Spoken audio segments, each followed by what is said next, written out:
అప్పుల బాధలు వెంటాడుతున్నాయా? అయితే 6 JVR వారి జాతిరత్నాలు ధరించండి. అప్పుడప్పుడు కొన్ని ఊహించని ఘటనలు జరుగుతుంటాయి. పూరి గుడిసెకు ₹1,00,000 కరెంట్ బిల్ రావడం చూసాం. పానీపూరి అమ్మేవాడికి లక్షలు లక్షలు ఇన్‌కమ్ టాక్స్‌లు కట్టాలంటూ నోటీసులు రావడం చూసాం. కానీ ఈ న్యూస్ మాత్రం నిజంగా బ్యాంకింగ్ రంగంలోనే ఒక మేజర్ బ్రేకింగ్ అని చెప్పుకోవాలి. ఎందుకన్నానంటే ఆ మాట, ఉత్తరప్రదేశ్‌లోని నోయిడాలో దేశమంతా ఆశ్చర్యపోయే ఇన్సిడెంట్ జరిగింది. ఏకంగా ఒక యువకుడి ఖాతాలో బ్యాంక్ అకౌంట్‌లో ఏకంగా 13,00,00,000 వచ్చి పడ్డాయి.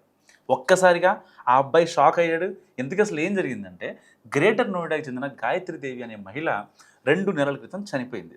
ఆమెకు 19 ఏళ్ల కొడుకున్నాడు. తన తల్లి సెల్ ఫోన్ తనే వాడుతున్నాడు. సో, ఆమెకు కోటక్ బ్యాంక్‌లో ఒక అకౌంట్ ఉంది. నిన్న రాత్రి అతడి ఫోన్‌కి ఒక మెసేజ్ వచ్చింది. ఏదైతే తన తల్లి బ్యాంక్ అకౌంట్‌కు సంబంధించిన రిజిస్టర్డ్ మొబైల్ నంబర్‌కి. సో, ఆ మెసేజ్ చూసి ఒకసారి షాక్ అయ్యాడు.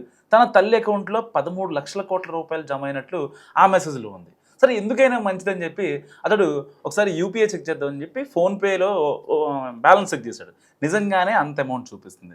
తన ఫ్రెండ్స్‌కి కూడా విషయం చెప్తే ఫస్ట్ ఎవరు నమ్మలేదు. తర్వాత ఫోన్‌పే బ్యాలెన్స్ చెక్ చేసి ఆ స్క్రీన్‌షాట్ పంపించాక వారు కూడా నిజమే అని నమ్మారు.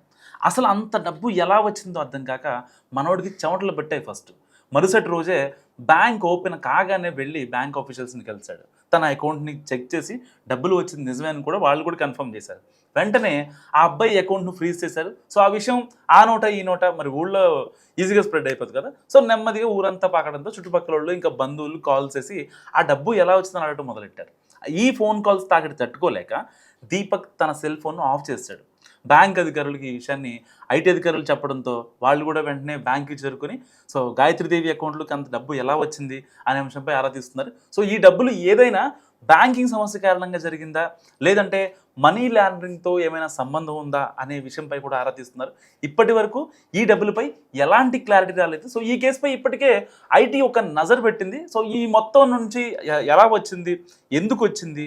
చనిపోయిన వ్యక్తి అకౌంట్‌లోకి ఎందుకు ఎవరు జమ చేశారు? అనే అంశాలపై కూడా వాళ్ళు గట్టిగా ఆరా తీస్తున్నారు. సో, త్వరలోనే అసలు విషయం కనిపెట్టే అవకాశం ఉంది. సో, 1,00,000 కాదు, 2,00,000 కాదు, ఏకంగా 13,00,000 వచ్చాయంటే దీని వెనకాల పెద్ద స్కామే ఉందని కూడా చాలామంది చెప్తున్న పరిస్థితి. సో, మీరేమనుకుంటున్నారో కామెంట్ రూపంలో చెప్పండి.